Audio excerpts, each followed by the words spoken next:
So మరి ఇప్పుడు ఏమైనా ఇర్రెగ్యులారిటీస్ ఉంటే దాన్ని ఈటల రాజేందర్ దాన్ని ఓవర్కమ్ చేసి ఏమైనా నిధులు విడుదల చేశాడా అన్నది ఒకటి తేలాల్సిన అవసరం ఉంది. అది ఒకవేళ ఏమీ లేకపోతే ఆయనకి పెద్దగా ఇబ్బంది ఏమీ ఉండదు. ఇప్పుడు మన ఫర్ ఎగ్జాంపుల్ కేటీఆర్ కేసులో, కార్ రేసింగ్ కేసులో హెచ్ఎండిఏకి పరిధి కేవలం 2 కోట్ల వరకు మాత్రమే ఏమైనా పనులు ఉంటే చేసుకోవచ్చు. 2 కోట్లకు మించి ఏదైనా బిల్లు రిలీజ్ చేయాలంటే 100% ఫైనాన్స్ మినిస్ట్రీ అప్రూవల్ తీసుకోవాలి, క్యాబినెట్ అప్రూవల్ తీసుకోవాలి. వితౌట్ క్యాబినెట్ అప్రూవల్ చేయడానికి వీల్లేదు. అక్కడ అది జరిగిన ఇర్రెగ్యులారిటీ. మరి ఇక్కడ ఏమైనా అట్లాంటిది జరిగిందా?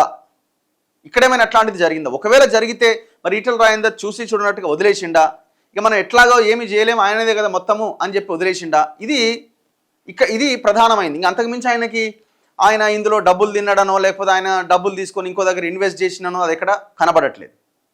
అల్టిమేట్గా ఆ రెండిట్లో కనబడేది వీళ్ళిద్దరే.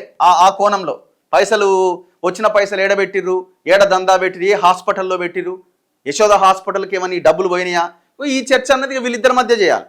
వీళ్ళిద్దరితో ఎంక్వైరీలో బయటికి తేలాలి. అప్పుడు రిపోర్ట్ బయటకు వచ్చిన తర్వాత అది ఇన్వెస్టిగేషన్లో ప్రభుత్వం ఇన్వెస్టిగేట్ చేయాలి ఆ విషయం.